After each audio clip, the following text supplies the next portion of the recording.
Bueno, buenos días, un gusto estar con ustedes aquí hoy. Vamos a comenzar quizás por las damas primero, en este caso por Florencia, y le vamos a hacer la pregunta que todos les hacen: ¿a cuánto va a estar el dólar a fin de año? No, pero sí, Florencia, hablar un poco, obviamente que el agro está saliendo de una coyuntura bastante complicada, ¿no? Venimos de una de las sequías más severas que se tenga registro, con un tipo de cambio que ha sido moneda recurrente en el último tiempo de foco de discusión, sobre todo por el impacto que está teniendo en el sector productivo, ¿no? El último informe del Banco Central habla de un desvío del tipo de cambio de su fundamento entre el 12 y 15%, dependiéndose de la metodología, y bueno, quería ver un poco cómo le está pegando esto. Ustedes obviamente trabajan con muchas empresas agropecuarias. ¿Cómo están cerrando este ejercicio muchas empresas? Ya conocemos varios números rojos y ustedes publicaron un trabajo muy interesante. Y bueno, quería saber un poco qué visión tenía sobre el tema. Sí, sin duda que ha sido un ejercicio extraordinariamente malo para el sector agropecuario y además para el sector agropecuario casi que transversalmente, ¿no? Sin prácticamente excepción a nivel de las principales actividades.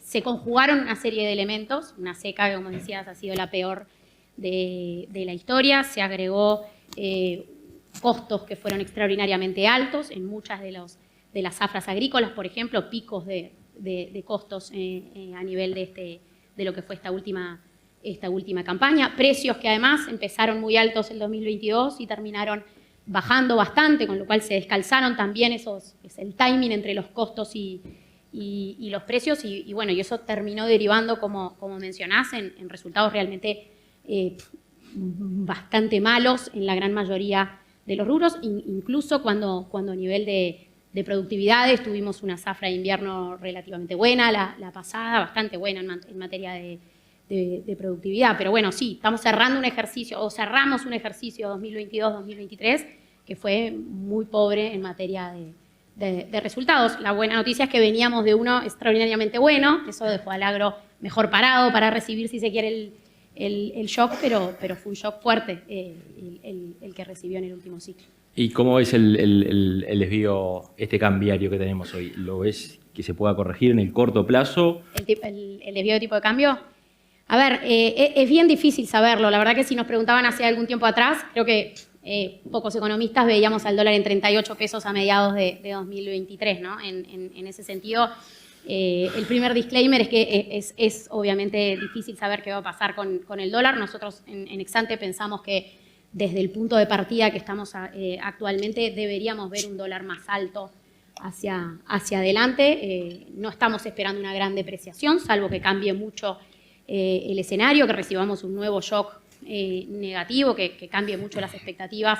Estamos trabajando indicativamente con un dólar yendo a 42,5 al cierre de 2024, que es un tipo de cambio, sí, obviamente más alto que el actual, pero que acompañaría la inflación, ¿no? No estamos cambiando mucho el escenario de un Uruguay que va a seguir estando muy caro en dólares, pero desde la situación de precios relativos que tenemos actualmente nos parece difícil que Uruguay se siga encareciendo de manera adicional en dólares y desviándose más con respecto a todas las referencias relevantes con las que uno mira, ¿no? Porque hoy ya no estamos solo caros con la región, estamos con niveles de competitividad de precios que son de los peores de la historia, con Estados Unidos, con Europa, con China, con Australia y Nueva Zelanda, que son dos competidores claves. Y a nivel de fundamentos, como decía antes, el propio Banco Central señala, estamos con un dólar que ya no se sostiene, digamos, incluso en términos de lo que son sus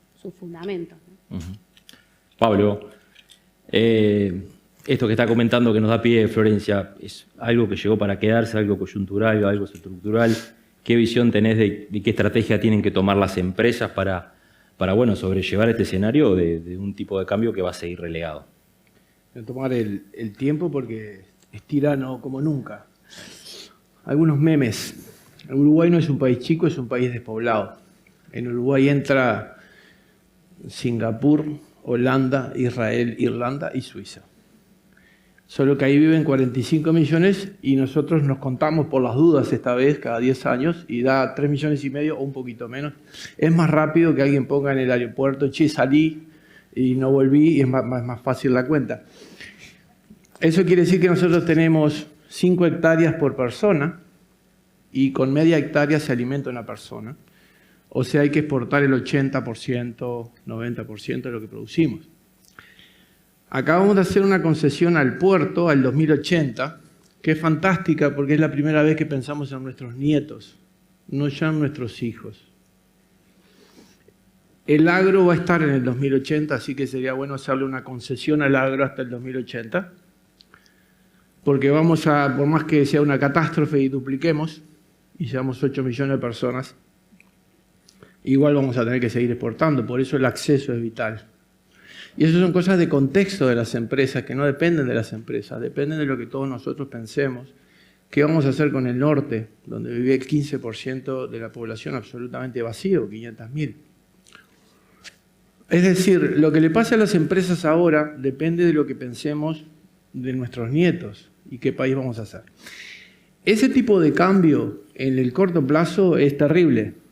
En el corto plazo, en la cuenta de un año, es terrible. Así que la pregunta es si uno lo levanta en el largo plazo. Y las estrategias de largo plazo no son la combinación de rubros, tienen mucho más que ver con la formación bruta de capital, con la inversión, con aprovechar un tipo de cambio que para la inversión y la tecnología de insumos te funciona, y con otros modelos de integración vertical y de escala. Es decir, es un agro que va a ser totalmente distinto. Solo que eso no se arregla o no se cambia de un año para otro. Eso requiere estrategia y largo plazo.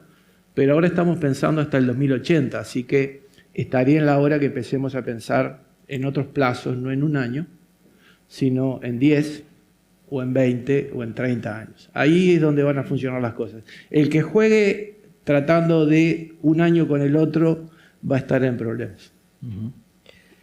Pablo, ¿cómo estás viendo la política de desarrollo rural de Uruguay y ese desafío de que las familias sigan asentadas en el campo? ¿Cómo ves a Uruguay en términos generales y la política pública en ese aspecto? Bueno, quería parar la pregunta para Pablo. No está bien, porque si somos despoblados en todos lados, en el campo también. Es muy difícil mantener a la gente en el campo, sobre todo a las siguientes generaciones, ¿no? Yo creo que ahí Uruguay tiene como un dilema de identidad. Nosotros somos como un pueblo bastante europeo, trasplantado a América Latina. Y vamos a oficiar a medio camino entre las dos cosas, como un puente también de diálogo entre las dos realidades, ¿no? Por eso a mí me gusta mucho Singapur como inspiración, porque es un enclave de estabilidad en un continente bastante movido como es Asia, ¿no? Uruguay va a tener el mismo rol. Creo que este evento también forma parte de eso. Es decir, es un lugar donde uno puede venir, sentarse, pensar y ver Latinoamérica y su realidad, que es distinta a la nuestra, y hacer de puente entre lo que es la visión europea, norteamericana, japonesa, esto y lo otro, y nuestro propio sentir latinoamericano, ¿no? Porque nosotros tenemos esa dualidad de que tenemos también diálogo con las dos partes, ¿no? Y como el destino de América Latina es producir alimentos para Asia fundamentalmente y no para Europa, porque Europa no precisa alimentos. Entonces ahí tenemos un poco una cosa extraña, excepto algunos productos de arancel cero, que es interesante cuando aparecen, que no son alimentos, son más bien fibras. Tenemos que revalorizar todo eso, ¿no? Ahora, no es un tema del Ministerio de Ganadería, creo que es un tema de la sociedad uruguaya. ¿Qué queremos hacer con eso, no? O sea, si es parte de nuestra identidad, si es parte de lo mejor que somos, ¿no? Hay puentes para construir entre la ciudad y el campo, y voy a usar la inversión como puente. Yo creo que nada ha hecho más por el agro que las inversiones en ganado, porque hay mucha gente de la ciudad que no sabe nada, pero sabe que a la vaca le tiene que ir bien porque le cuida su ahorro. Creo que la inversión es un vehículo de comunicación fantástico, porque uno pasa a informarse de cosas que de otra forma no se informaría, pero me interesa saber, ¿esto de China va a afectar mis inversiones o no? Entonces, a partir de ahí se empieza a dar una aproximación con el agro bastante distinta. La forestación cumplió también ese rol, es decir, los distintos sectores. Atraer inversión hacia los agronegocios es, yo creo, la mejor forma de cuidar también el capital social que tenemos, desparramado por todo el interior. Sí, si puedo agregar algo, y hay elementos claramente con los cuales coincido. Nosotros, bueno, yo siempre digo que no es necesario que nosotros empujemos a que la gente se quede en las zonas rurales. Lo que tenemos que tratar de generar son las condiciones para que los que quieran y los que tienen esa vocación, que sean personas rurales o hasta personas que se quieran mudar a las zonas rurales, tengan las condiciones aceptables para hacerlo. Y esto es un diálogo claramente que tenemos adentro del Banco Interamericano y con los países con los cuales trabajamos. Acá en Uruguay, en particular, hemos tenido todo ese tipo de discusiones y veo algunos pilares en los cuales estamos trabajando con el gobierno actual, pero con cualquier gobierno, o sea, de cualquier país que tenga esa temática como relevante. Me parece que hay algunos elementos que son el foco acá en Uruguay. Uno es la mejora de los servicios agropecuarios, o sea, de todo lo que es la interacción entre lo público y las empresas privadas que están, pequeñas o grandes, que están en el medio rural. O sea, la digitalización de los servicios, la mejora y la eficiencia de la interacción público-privada, me parece que es algo muy importante, en el cual estamos trabajando mucho con el Ministerio. Segundo es crear algunas condiciones de acceso, o sea, acceso a la tecnología, acceso a los conocimientos, para los que quieran quedarse en el campo, invertir en el campo y generar riqueza en el campo, que puedan hacerlo. Tercero, claramente la mejora constante de la infraestructura física y digital, que es muy importante, o sea, el acceso a la digitalización, al emprendedor o hasta al trabajador del campo. Lo que le interesa más en esos días es decir, ¿me puedo conectar a internet o no? Es la pregunta fundamental. Y cuarto, me parece que es toda una generación de conocimientos, sobre todo relacionados con el cambio climático, la mitigación que se puede hacer al cambio climático y la adaptación. Porque esta volatilidad, y me llamó la atención lo que dijiste, venimos de una temporada que fue una de las mejores de la historia de Uruguay a una que fue una de las peores. Esa volatilidad creo que está para quedarse y tenemos que dar las herramientas también de conocimiento para que los productores puedan adaptarse lo mejor posible a esa nueva realidad. Los minutos son pocos y no puedo hablar 2 horas, pero me parece. Perfecto, gracias. Peter, te tocó asumir en el banco en un año muy particular. ¿Cómo fue un poco ese nuevo desafío y bueno, y cómo estás viendo esta salida que todavía no se terminó de despejar la sequía para buena parte del país? Muy buenos días, antes que nada a todos, gracias por la participación y felicitaciones a Forbes por la verdad del evento. Andrés, de una manera, la verdad que bárbara, con un desafío muy lindo por delante, y lo primero que hicimos del minuto 1 es salir, en este año en particular, a hablar con el productor, a hablar con la empresa, a saber qué es lo que le está pasando, para así nutrirnos también nosotros como banco de qué soluciones tenemos que dar.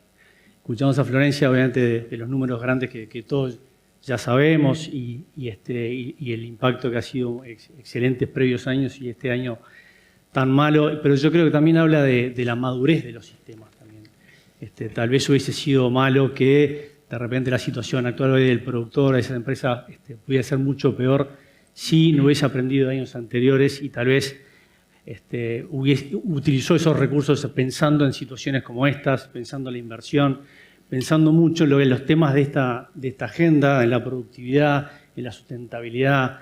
Vemos una cadena como la agricultura, donde hace 15 años o 20 años, por un impulso grande de argentinos, donde todos fuimos aprendiendo, y hoy ves una tecnología aplicada, ves mucha agronomía puesta. Creo que, por lo que decía Pablo, pensemos para adelante, en mediano plazo, la agronomía en sí, la tecnología, la sustentabilidad, tienen que ser temas de agenda del día a día del productor, que los ayude a tomar decisiones. Estaba pensando de repente en estos años más complejos. Vemos una cadena forestal que más allá de los grandes números que presentan las plantas en sí, vamos abajo al productor, al que hoy tiene la posibilidad de diversificar también, además de la ganadería, además de la agricultura, una forestación que le da alguna estabilidad en el tiempo. Yo creo que todas esas cosas que hemos aprendido en la universidad, hablamos hoy más temprano de entrar, un poco es espectacular el productor uruguayo, la empresa uruguaya, la resiliencia que tiene, donde cerró la persiana de lo que fue el verano temprano, ya pensando en lo que era el invierno, y salía a la universidad y decir, ojo con la revancha, ojo con no aplicar las técnicas correspondientes en los cultivos que corresponda, porque de repente el golpe puede ser peor. Entonces, hay una madurez, por supuesto que hay mucho por hacer, pero hay una madurez en las diferentes cadenas que da confianza, da proyección, y un poco es un gusto escuchar a la gente del BIC también preocupado por los temas de fondo. Recorriendo el país también vemos que gente no tiene conexión, parecen cosas básicas. Después podemos charlar cosas que el banco ha aportado en cuanto a tecnología, de acercar nuevamente. Queremos acercar el banco al productor, al campo, y para eso estamos. Y vemos con mucha tranquilidad y confianza este tipo de cosas en la utilización de la tecnología y la sustentabilidad, que son temas de agenda del día a día. El banco, la verdad que en este año bien desafiante, fue el banco privado que más creció.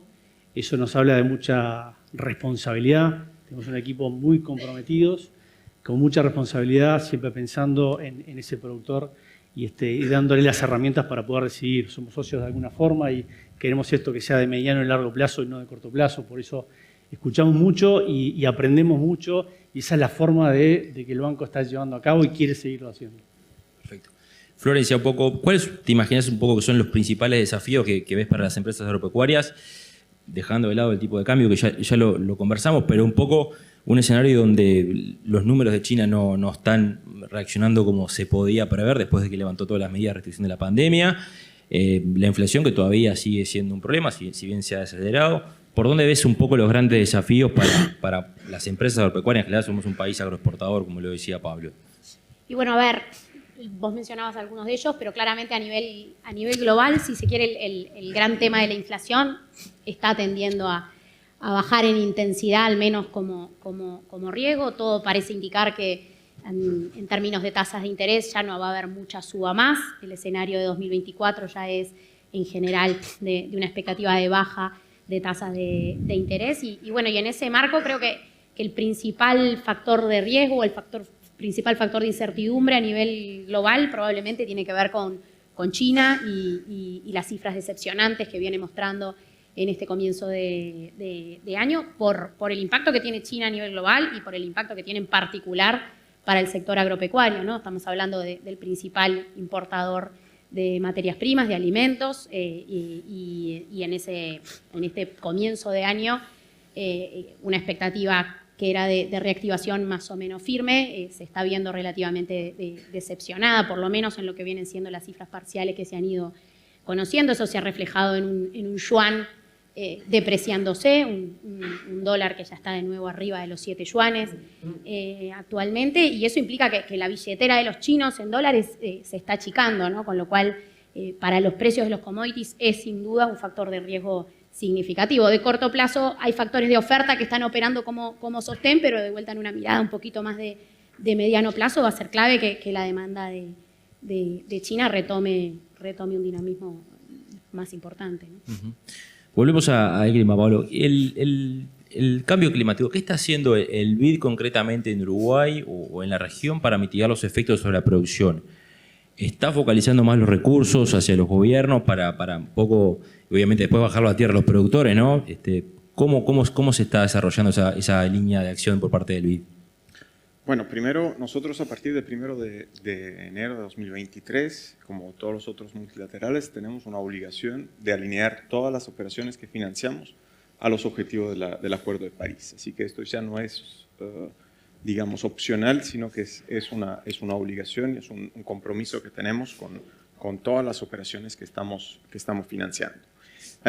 Así que, bueno, claramente hay un enfoque de que las inversiones vayan hacia sobre todo los objetivos de mitigación. Dicho esto, hay un tema muy fuerte, que es el tema de adaptación, sobre todo en los países de América Latina, sobre los cuales claramente tenemos un foco importante en los préstamos y también en las cooperaciones técnicas, o sea, la cooperación, la asistencia técnica que se da a título de donación a todos los países. Hago algunas menciones específicas de iniciativas que tenemos acá en Uruguay. Tenemos un apoyo transversal con todas las instituciones públicas y privadas de la ganadería para trabajar y seguir trabajando en la huella de la ganadería, o sea, mejorar las mediciones, mejorar los estudios, mejorar las estimaciones también a nivel de predios y de distintos ecosistemas del país. Tenemos un apoyo al Plan Nacional de Agroecología, que es un apoyo de donación también con el Ministerio de Ganadería, y tenemos toda una serie de apoyos transversales que se dan al país. Hemos trabajado bastante con el Ministerio de Finanzas para la emisión del bono de sostenibilidad, que de hecho ha sido un gran éxito del país y que se ha vendido muy bien en los mercados y que representa un ejemplo que creo que sobre todo en la región se está tomando mucho como referencia. Así que el abanico de iniciativas es muy amplio y creo que a futuro eso se tendrá simplemente que profundizar. Pablo, ¿cómo estás viendo este tema de esta presión que está llegando sobre la producción del agro y por el impacto en el ambiente, las certificaciones, la cancha que está marcando Europa con la estrategia que tiene el país? Un poco, ¿ves alguna contradicción, alguna tensión en ello? No, en absoluto. Uruguay, Pablo decía los compromisos de París, Uruguay en 2015 nos comprometimos a bajar la presión de emisión de metano sobre el kilo producido, tomando el año 90 como referencia hasta el 2025, de 0,8 kilos a 0,5, y eso ya se logró. O sea, ya estamos, en nuestras estimaciones ya estamos ahí, en el 2023, es decir, 2 años antes ya llegamos al objetivo. De todos modos hay que seguir proponiéndose algunos caminos de mejora, por difíciles que sean.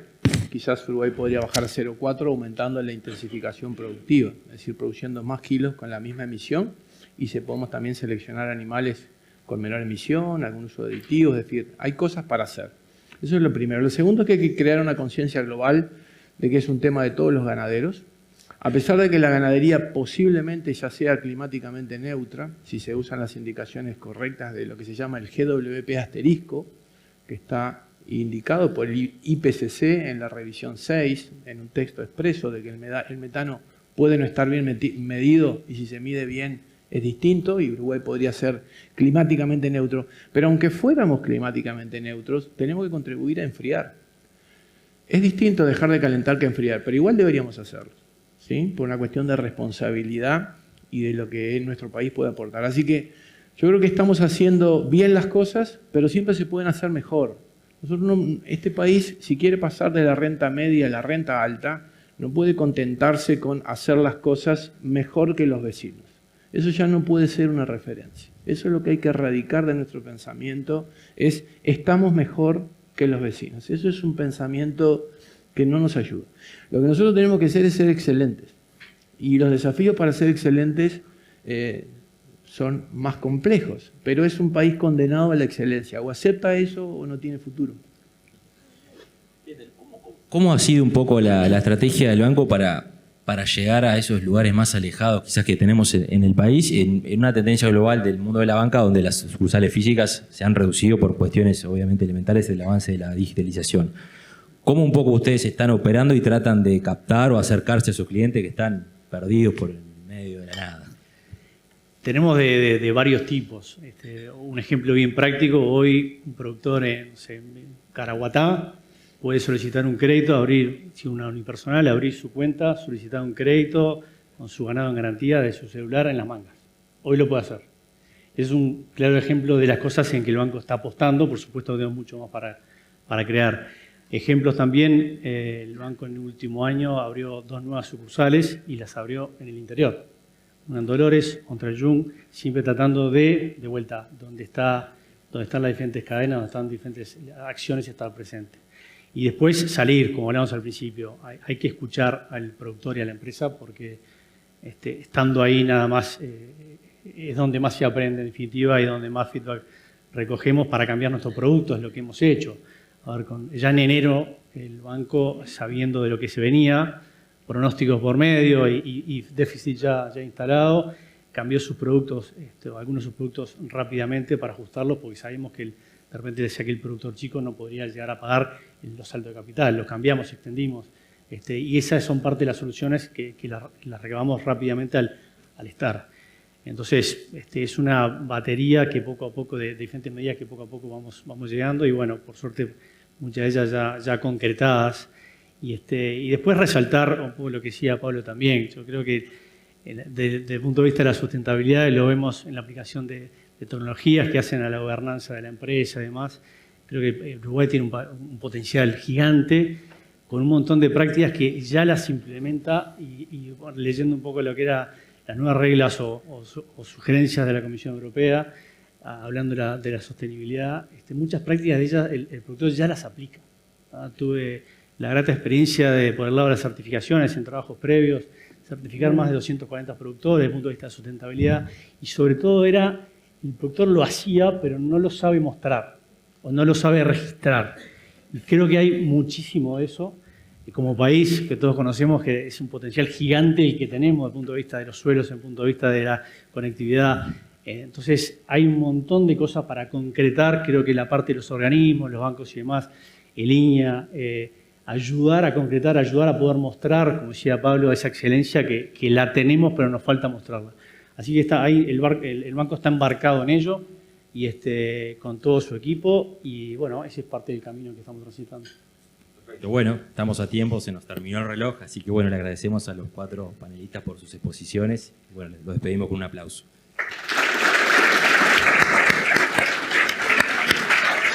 Gracias, Andrés. Y antes de seguir con el próximo panel, queremos invitarlos a compartir con ustedes una pieza de Banco Santander que refleja su acompañamiento al sector agropecuario de nuestro país.